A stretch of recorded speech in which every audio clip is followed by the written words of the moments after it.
Chapter 1. In the dressing room. Sir Anthony Evans plays Liszt. The words above the door of the theatre were a metre high. On the wall there was a big picture of Sir Anthony at the piano. Hundreds of people were waiting outside the ticket office. It was Sir Anthony's 80th birthday concert, and everybody wanted a ticket. I had a special ticket, because I was a newspaper reporter. I wanted to talk to the famous pianist before his concert.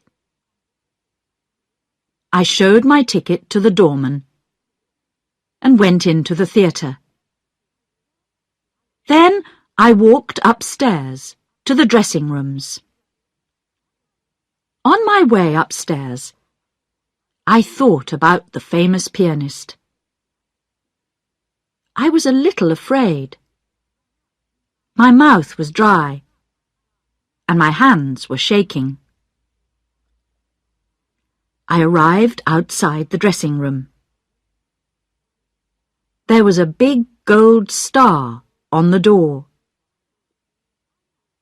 I knocked, and a tall man opened it. He was very old, but his eyes were blue and bright. He was wearing black trousers and a beautiful white shirt.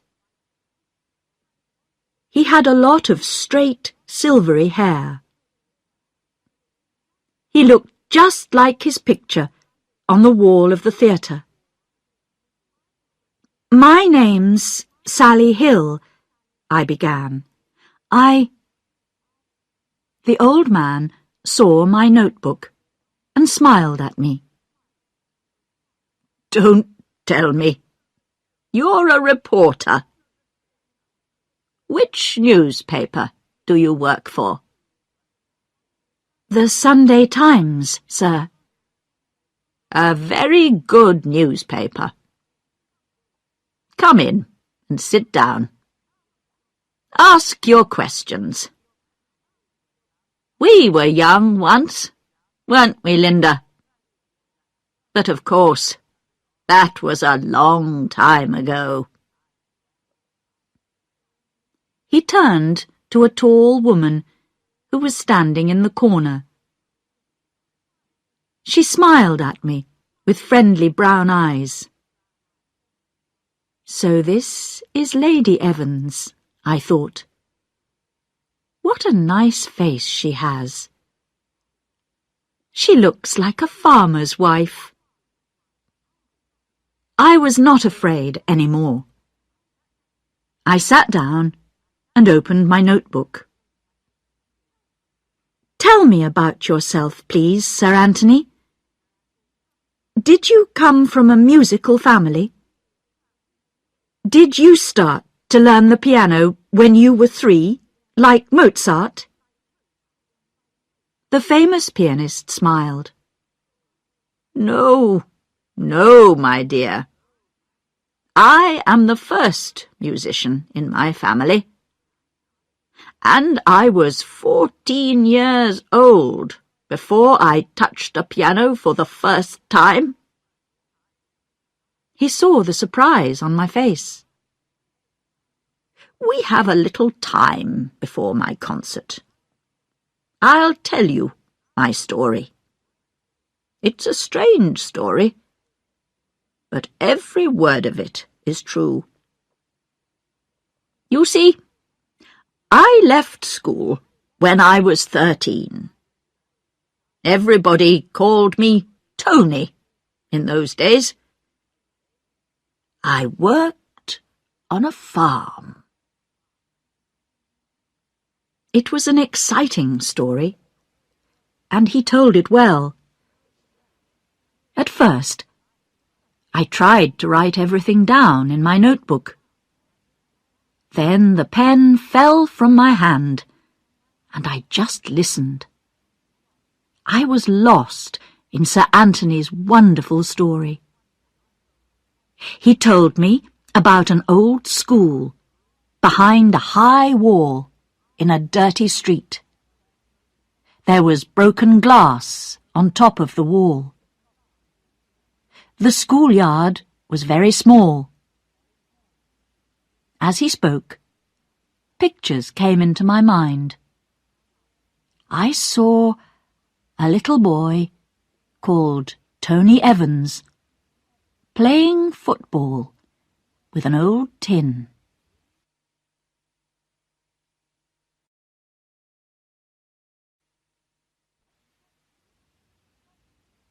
Chapter 2. A Poor Boy.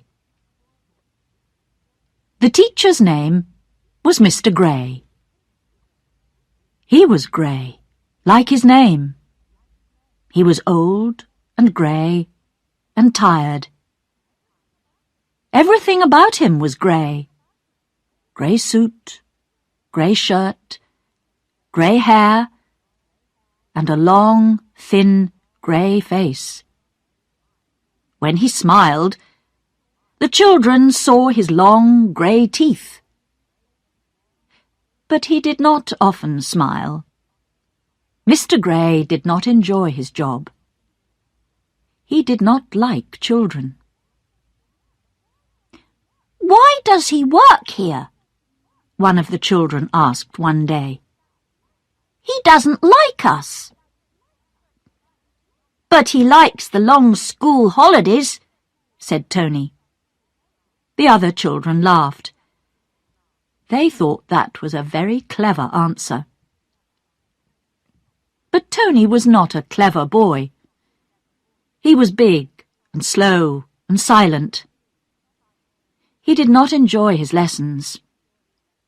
Usually, he just sat at his desk and waited quietly for 4 o'clock to come, when he could go home. But Tuesday mornings were different, because Tuesday was music day. Every Tuesday morning, an old lady called Mrs. Lark came to the school.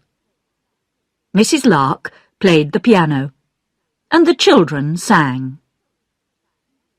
She was not a very good pianist, but she liked children, and she enjoyed her work. She knew a lot of songs, too. Every Tuesday, her fat little fingers flew like birds up and down the keys of the piano. The children sang like birds, too. Then 12 o'clock came. Mrs. Lark said goodbye and locked up the piano for another week. Tony did not often hear music. His family was poor, and poor people did not often hear music. There was no TV or radio in those days. There were concerts in the town, of course, but poor people did not go to concerts. Sometimes an Italian street musician came to town. He had a little piano on wheels, and a poor thin monkey which sat on top of it. The people came out of their houses to listen to his music. Then the monkey went round with a little tin cup. "Give us a penny!" sang the musician. But when the monkey came back, the tin cup was always empty. The musician shook his head and pushed his little piano away. There were 6 children in the Evans family, and Tony was the oldest. They lived in a very small house at the end of a long grey street. The toilet was outside in the yard. There was no bathroom. Everybody washed in the kitchen. On Saturday evenings, everybody in the family had a bath, one after another, in an old tin bath in front of the fire. It took all evening. Every Monday, Mrs. Evans washed all the family's clothes in the tin bath. But the Evans were clean, and they had enough to eat. Tony did not feel poor, because all his friends were poor too. In those days, poor children usually left school when they were 13. Most of Tony's friends found jobs in shops or factories in the town. Tony did not want to work in a shop or a factory, but he needed a job because his family needed the money. A few days after his 13th birthday, Tony left school too. He began to look for a job, but he was unlucky. The factory did not want him. The shops did not want him. Then his mother thought, what about farming? One hot summer afternoon, she decided to take her son to a farm outside the town. "I worked on Mr. Wood's farm when I was young," she told Tony. "Then I met your father, and we moved to the town.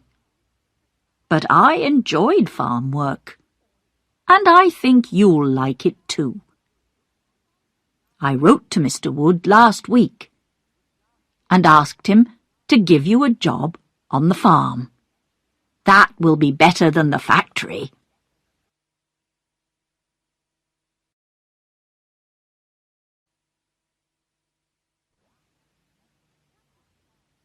Chapter 3. A Farmer's Boy. Tony and his mother got on a bus in the middle of the town. At first, they drove through streets of small grey houses. Then the bus left the town and drove along a country road. The bus stopped in every village. Tony saw green fields and small, quiet villages. Every house had a garden.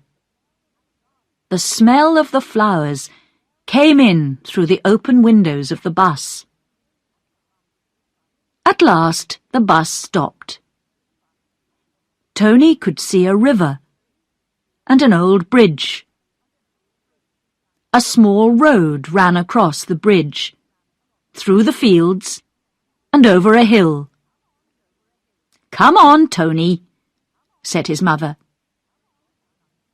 They got out of the bus and walked 2 kilometres in the hot sun.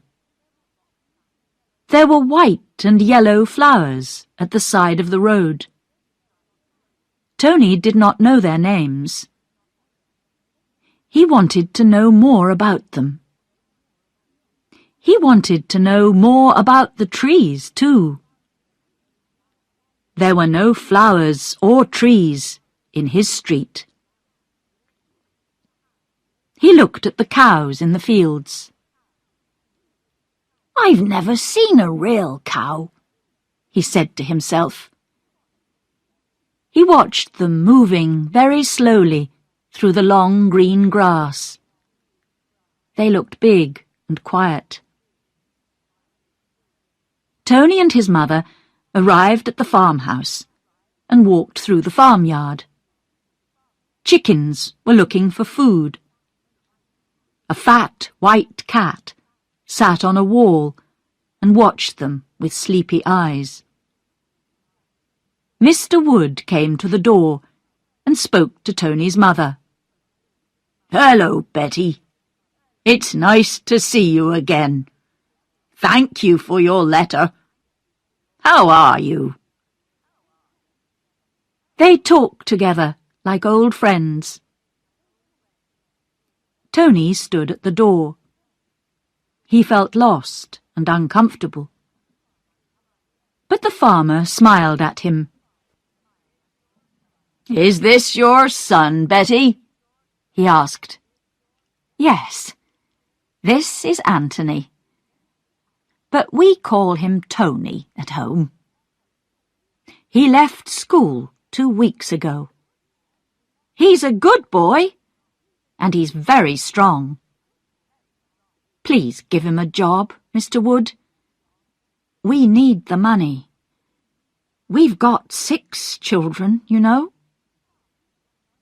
The farmer looked at Tony. "How old are you, boy?" he asked. 13, sir." "Do you like the country?" "Yes, sir," said Tony. "Would you like to work for me, Tony?" asked Mr. Wood. "Would you like to be a farm boy?" Tony thought about the factory and the shops. The shops were bad, but the factory was worse. When people came out of the factory in the evening, their faces looked white and ill. "Nothing can be worse than that," he thought. He looked into the farmer's smiling red face. "Yes, sir," he said. "Yes, please." His mother was right. Tony was a good, strong boy, and he worked very hard for Mr. Wood. The old farmer did not pay him much money. Tony ate his meals in the kitchen, and he slept in a little room at the top of the farmhouse. But the farmer was kind to him and taught him a lot. Mr. Wood had no sons. He had one daughter. Her name was Linda, and she was a year younger than Tony. Mr. Wood loved Linda dearly, but he wanted a son very much. He was like a father to Tony. Tony was happy. At the end of every day, his back was tired and his legs hurt, but he slept like a baby. He ate Mrs. Wood's good country food. He drank a lot of milk. Soon he needed new clothes. He sent his old clothes home for his brothers. He sent his family money too. Sometimes Tony visited his family. He enjoyed those visits, but he was always happy to leave again. "I'm a country boy now," he thought. In the school holidays, Pip and his brother John came to the farm. Pip was 17 and John was 16, but they were both still at school. Their father had a large shoe shop in the town. He wanted them to go to college and learn to be businessmen. But the boys spent all their holidays on Mr. Wood's farm. "I want to be a farmer," said Pip. "That's right," said John. "Farming is the best job in the world." "But you just come here in the summer," said Tony. "It isn't always summer, you know. The sun doesn't always shine. Farmers work hard in the winter, too. It's a hard, dirty job." "But you like it," said John. And he was right. Tony liked his job very much.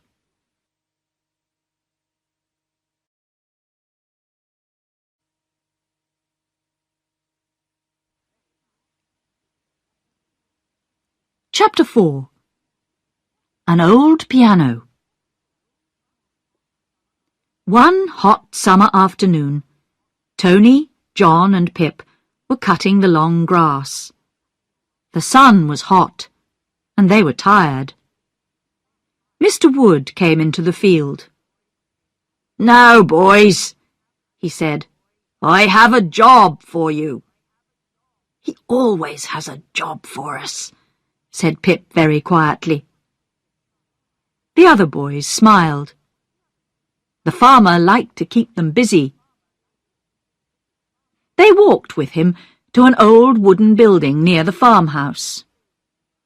"Now," said Mr. Wood, "my new car will arrive here next week. I want this building for a garage. Get the rubbish out of the building, then clean it really well.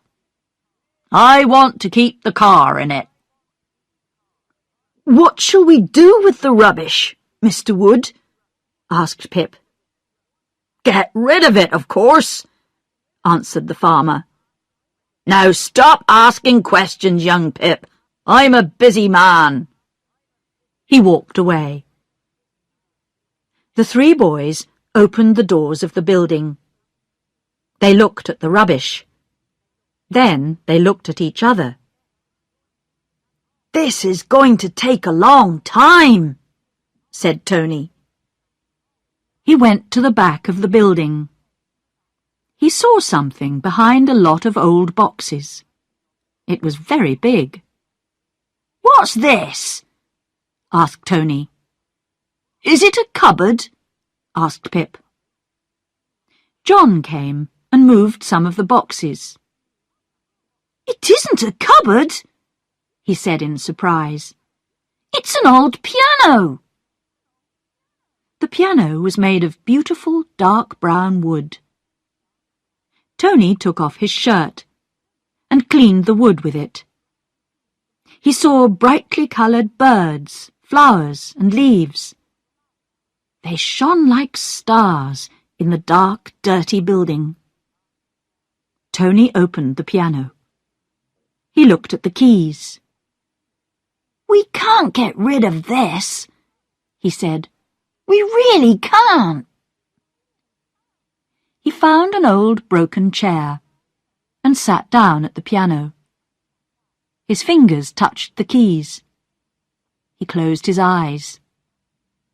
Half-forgotten music danced through his mind. His fingers began to move. They moved up and down the keys. He began to play an old song. He was suddenly very happy. "I can play the piano," he thought.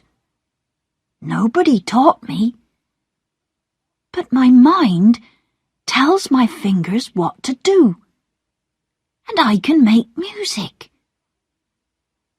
His friends listened. "That's beautiful," said John.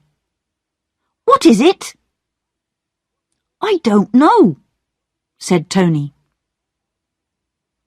They heard a noise behind them. Linda Wood was standing at the door. She was a tall, thin girl with long, soft brown hair. She was not beautiful, but she had big, kind brown eyes and a sweet smile. She was smiling now, and she was singing very quietly. Tony heard her and stopped playing. He stood up. His face was red, and he felt hot and uncomfortable. "Don't stop, Tony," said Linda. "I've finished," said Tony shortly. He closed the piano. Linda came into the building. "Look," she said. "Mother has sent you some cakes and milk. She asked me to bring them." Mrs. Wood was a very good cook. The cakes were still warm. They all ate and drank. Linda looked at the piano. "Who taught you to play the piano, Tony?" she asked. Tony looked down at his dirty old shoes. "I can't play the piano," he said. Yes, you can, said Linda. I heard you. I have piano lessons at school, but I can't play like you. I like that song. It's called Green Fields. I've got the music at school, but I can't play it. It's too difficult for me. Do you want to borrow it? I can't read music, said Tony. We didn't have music lessons at my school. He looked unhappy and thoughtful. Music, thought Tony. He remembered the street musician with his little monkey. Then he thought about Mrs. Lark. He remembered those wonderful Tuesday mornings, and he smiled. We sang a little on Tuesday mornings, that's all, he said. He stood and looked at the piano. I must have it, he said to himself. I'll ask Mr. Wood. At 7 o'clock, Tony washed in cold water and put on his clean shirt. Then he went to the kitchen with Pip and John. They sat down at the big kitchen table, and Mrs. Wood put the food on 3 hot plates. Then she went to have supper with Mr. Wood and Linda. Tony ate his meat and potatoes and drank 2 cups of strong sweet tea. Then he had 3 small cakes and an apple. He was always hungry. He washed his plate and his cup and put them away. Now, he thought. He got up and went to the door. Where are you going? asked John. I want to ask Mr. Wood about that piano, said Tony. Pianos cost a lot of money. We must tell him about this one. Then he can decide what to do with it. He knocked at the door of the sitting room. Come in, said the farmer. He was reading his Farmer's Weekly. Mrs. Wood was mending a hole in Linda's school dress. Linda herself was doing her homework at the table in the corner. Please, Mr. Wood, began Tony. There's an old piano in that building. I don't want to know, boy, said Mr. Wood. You don't want to know? Said Tony. But a piano isn't rubbish, sir. It is rubbish, boy. Take it away. Get rid of it. I want that building for my new car. Now go away. I'm tired. I've had a busy day, and I want to read my newspaper. But, began Tony again. I don't want to know, said Mr. Wood. Go away. He shook his newspaper angrily. Yes, Mr. Wood, said Tony. He went out and closed the door behind him. He came back into the kitchen. Listen, can you help me? He said to Pip and John. Mr. Wood doesn't want that old piano. He says I can have it. He wants the building for his new car. I can have the piano if I want it. And oh, yes, I want it very much. But where can I put it? That's easy, said Pip. We can put it on Mr. Wood's lorry. We can take the piano to your house. Your family will love it. You've never seen our house, said Tony. It's very small, and there are 7 people living in it. We can't take the piano there. Sell it then, said John. Buy something nice with the money. I don't want money, said Tony. I want the piano. How can I tell them? He thought. How can I tell them how I feel about it? He looked at his hands. He wanted to feel the black and white keys under his fingers again. He wanted to hear the music in his mind. What's happening to me? He thought. Pip looked at the clock. It's late, he said, and I'm tired. I'm going to go to bed. We can think about your piano tomorrow.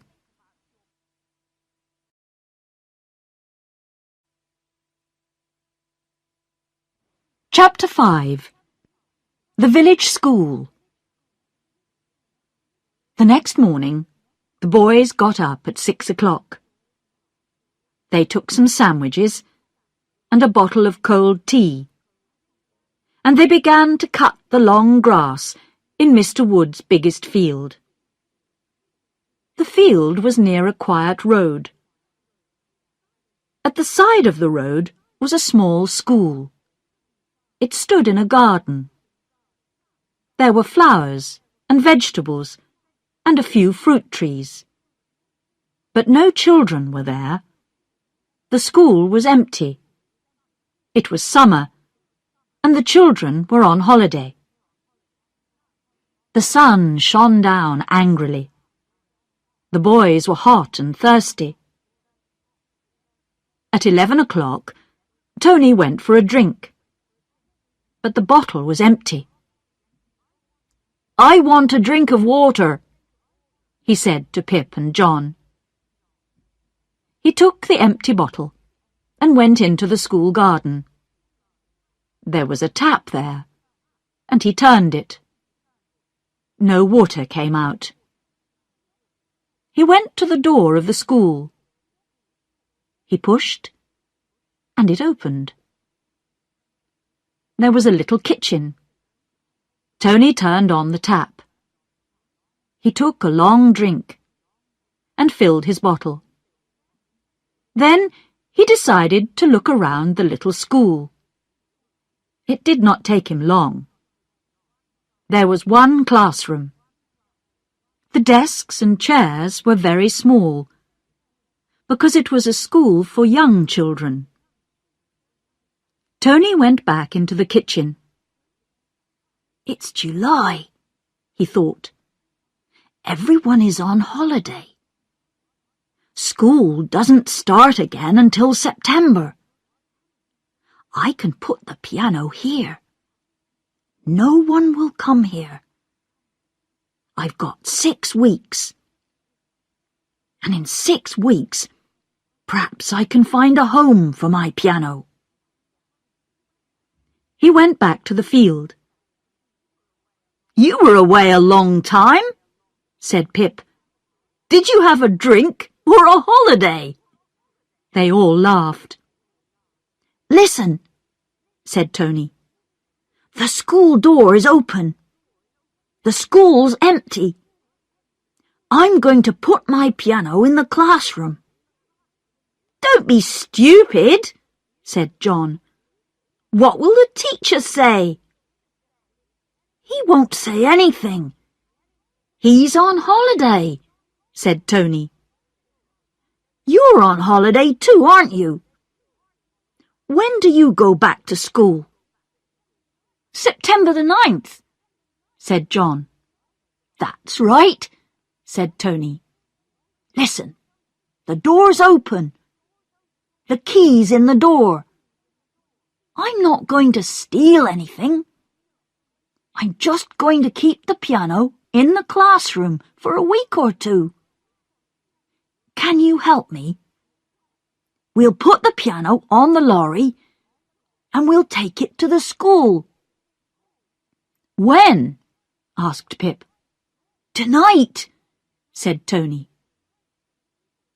The 3 boys worked very hard. They cleaned out the building.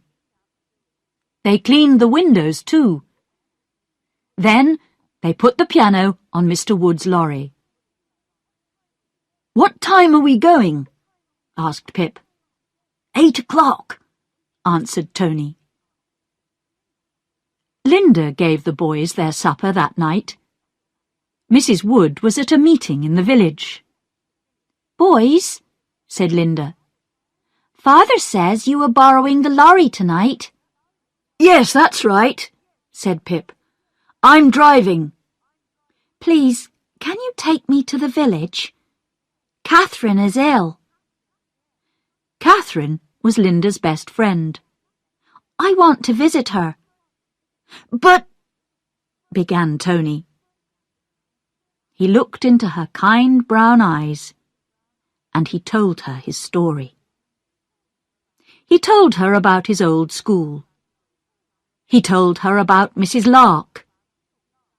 He talked about the village school, and the open door, and the quiet, empty classroom.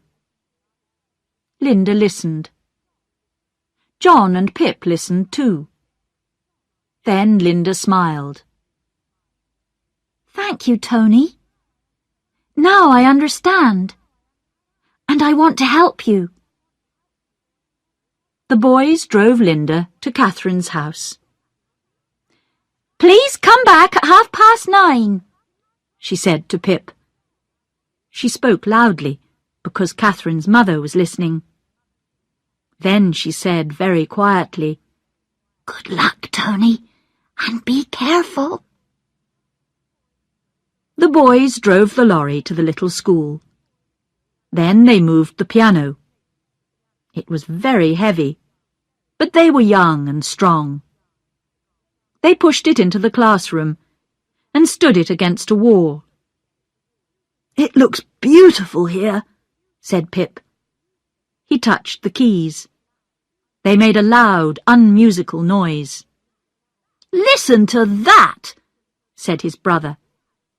"You had piano lessons for 3 years, but you didn't learn anything. Play something for us, Tony." Tony sat down and began to play one of Mrs. Lark's songs. The music sang in his mind. It travelled along his arms. His fingers danced over the keys. He did not look at his hands. He did not look at the keys. His eyes were closed. He was in another world. His friends listened. Tony was not clever. He was big and quiet and slow. But there was music in his big, strong hands.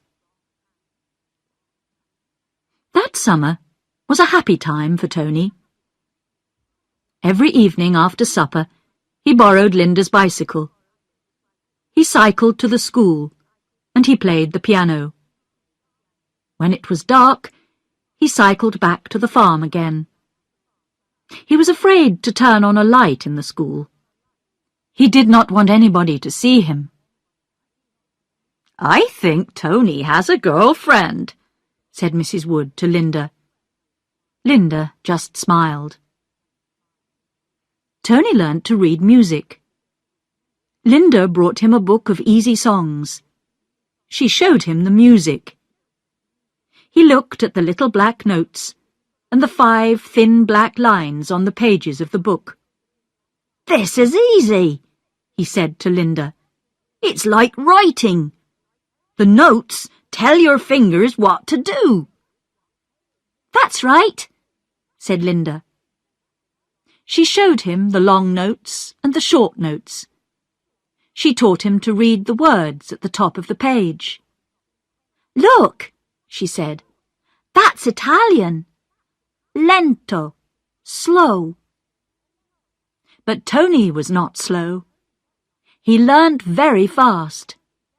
Linda was a good teacher. Both of them enjoyed her lessons.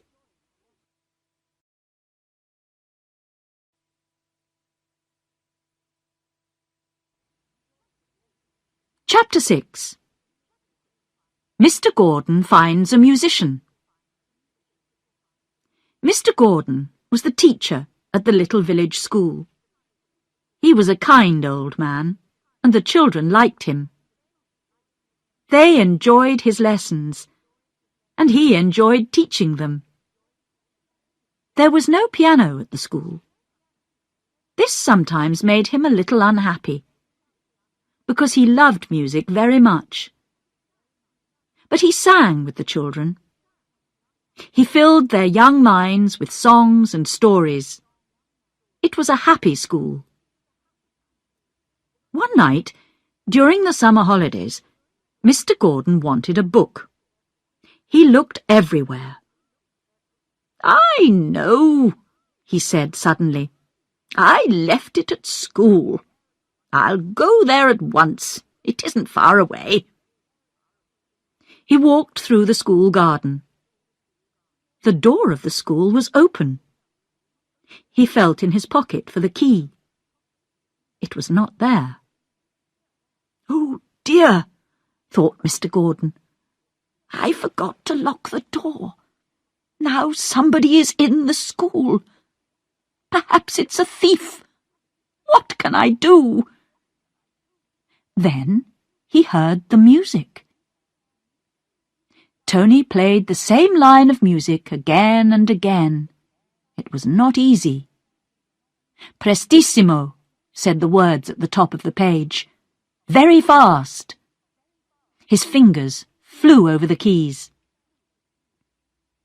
Mr. Gordon stood and listened. There was a happy smile on his face. Then Tony stopped playing. "That wasn't right," he said to himself. He looked carefully at the little black notes on their thin black lines. "The left hand goes like this." Mr. Gordon spoke. "And the right hand goes like this." Tony turned round. His face was white. "Don't tell the police," he said. "Please, I haven't stolen anything. I haven't done anything wrong." No, of course not," said the teacher. "But who are you? What are you doing in my classroom? And how did this piano get here?" Mr. Gordon visited the farm and talked to Mr. and Mrs. Wood. "Tony is very special," said Mr. Gordon. "I have been a teacher for 40 years, but I have never met a boy like Tony. He must have music lessons at once. Then he must go to the College of Music in London. He needs to work with other musical boys and girls." "But his mother and father are poor," said Mrs. Wood. "They can't pay for music lessons. They can't send him to college. They have 5 small children at home. Tony sends them money every month." "I can give Tony his first lessons," said Mr. Gordon. "I don't want any money. I'll be very happy to teach this wonderful boy. I feel— oh, how can I explain it to you? This is a very exciting time for me. Last night I came to school to look for a book, and I found a musician. But Tony learns very quickly. Soon he will need a really good teacher. Then we'll have to think about money. Perhaps Tony can go to the College of Music in the daytime and work in a restaurant in the evenings." "No, he can't," said Mr. Wood. Suddenly his face was red and angry. "Tony is a good boy. He's like a son to us. His father is poor, but we are not." "That's right," said his wife. She was usually a quiet woman, but her eyes were bright and excited. "We will send Tony to the College of Music," she said. Tony knew nothing about their conversation. He was cleaning Mr. Wood's new car when Mr. Gordon visited the farm. But that visit changed his life. Mr. Wood had a quiet talk with him later. "Mr. Gordon wants to give you piano lessons," he told Tony. Tony's eyes shone like stars. Then he shook his head. "I haven't any money, sir," he said. "Mr. Gordon doesn't want any money. I've had a talk with him. You are going to go to the school at 4 o'clock every afternoon. You will have your lesson, and you will practice on the piano for 2 hours. Then you'll come back to the farm and have your supper." "But my work," began Tony. "I can find another farm boy," said Mr. Wood. "But good musicians are special people. Give me 3 tickets for your first concert, and I'll be happy."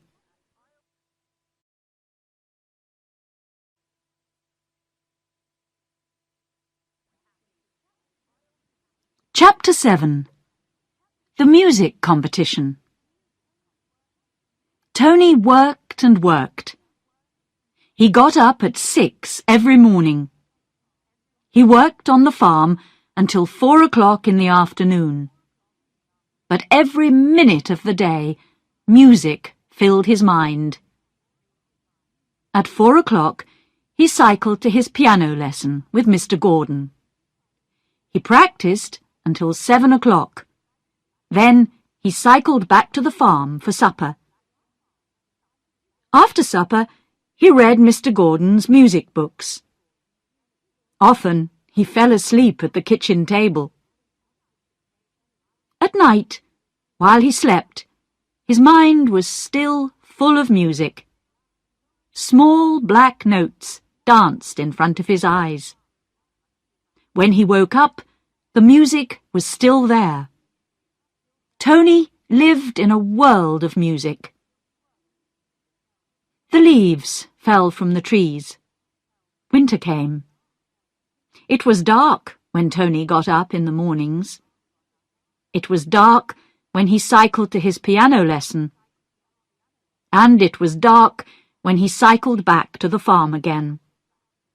Sometimes it snowed. Then he had to walk to and from the school, but he never missed a lesson. "How's the boy getting on?" the farmer asked Mr. Gordon one day. "Very well," said the teacher. "But he's too quick for me. Soon he'll need a real teacher."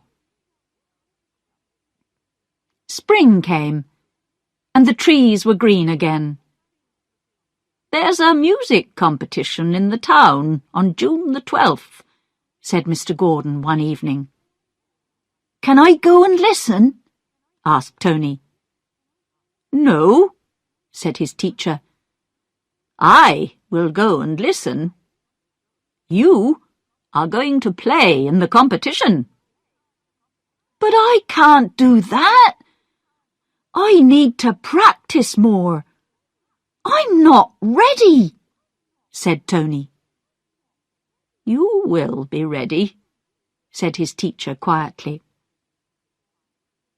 Mr. Gordon was a kind old man, but he made Tony practice for 4 hours every day. Another boy helped Mr. Wood on the farm while Tony practiced for the competition. 2 weeks to go before the competition, said Mr. Gordon one evening. "Look, this is the programme." The programme was big and beautiful and expensive. Tony looked for his name. He found it. Anthony Evans, aged 15, piano. "Nobody calls me Anthony," he said. "Why can't they call me Tony?" "Tony is a boy's name," said Mr. Gordon. "Anthony is a man's name. Tony Evans was a farm boy. Anthony Evans is a musician. One day, Anthony Evans will be famous all over the world."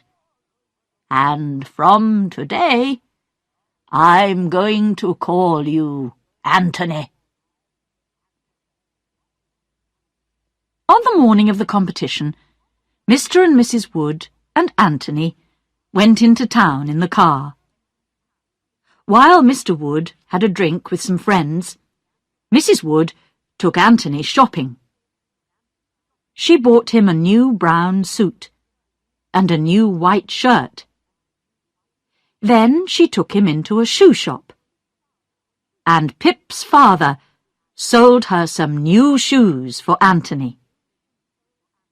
They were beautiful shoes. They shone like glass, and Mrs. Wood liked them very much. The shoes were too small, and they hurt Anthony's feet. But he did not say anything. What could he say?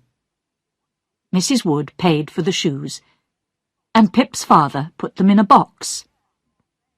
I hear you're playing in the music competition tonight, he said to Anthony. I saw your name in the programme. Anthony Evans. It sounds wonderful. Good luck. In the evening, the Wood family and Anthony drove to Mr. Gordon's house. Mr. Gordon came out. He was wearing his best suit. You look wonderful, Mr. Gordon, laughed Mrs. Wood. Are you getting married? The old man got into the car, and they all drove to the competition. The Woods went to their seats, but Mr. Gordon took Anthony through the stage door. He took him to a room behind the stage. A lot of musicians were waiting there. The women were wearing long dresses. The men were wearing evening suits. Nobody spoke to Anthony. Goodbye, my boy, said Mr. Gordon, and good luck. Anthony sat in the waiting room for a long time. His feet hurt. They burned like fire. His hands felt cold. They were shaking. From a long way away, he heard the sound of a piano. Every few minutes, a man came in and called someone's name. After a long time, the man came in and said, Mr. Evans, please. Anthony did not move. Nobody usually called him Mr. Evans. Mr. Anthony Evans, please, said the man again. Come along. We haven't got all night. Anthony got up. Oh, my feet hurt, he thought. He followed the man up some stairs. I'm walking like Charlie Chaplin, he thought.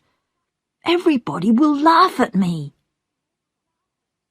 He walked onto the stage and sat down at the big piano.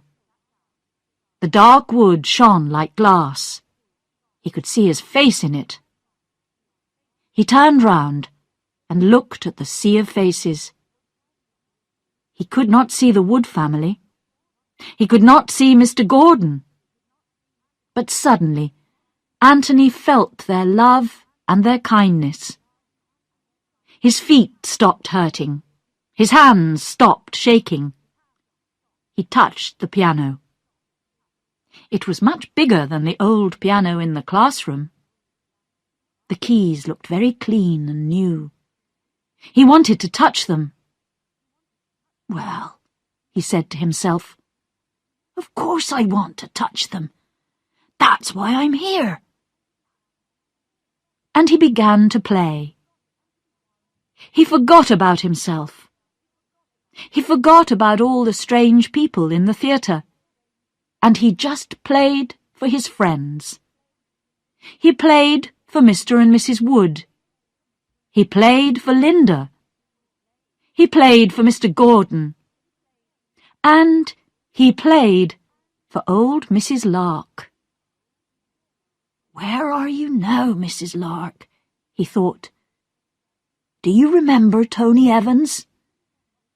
You gave us a lot of happiness, Mrs. Locke. Thank you. Thank you. His hands flew over the piano keys. Beautiful sounds filled the theatre. He's going to win the competition, Mr. Gordon said to himself. And this is the happiest day of my life. And Anthony won the competition. He knew that he was the winner because he saw his photograph in the newspaper the next day. But he could not remember anything about it. All he remembered was his feet. When he got out of the car, he could not walk. His new shoes hurt him too much. Mr. Wood helped him into the kitchen, while Mrs. Wood filled an old tin bath with warm water. Linda took Anthony's shoes off. His feet were very hot and red. He put them in the warm water. "This is wonderful," he said. "You've won!" shouted Mrs. Wood. "Forget about your feet, boy. You've won the competition. This is the most important night in your life." But Anthony was too tired to answer. They helped him up to bed, and he slept until 9 o'clock the next morning. Linda brought him breakfast in bed. He felt very strange and uncomfortable. "I've never had breakfast in bed before," he told her.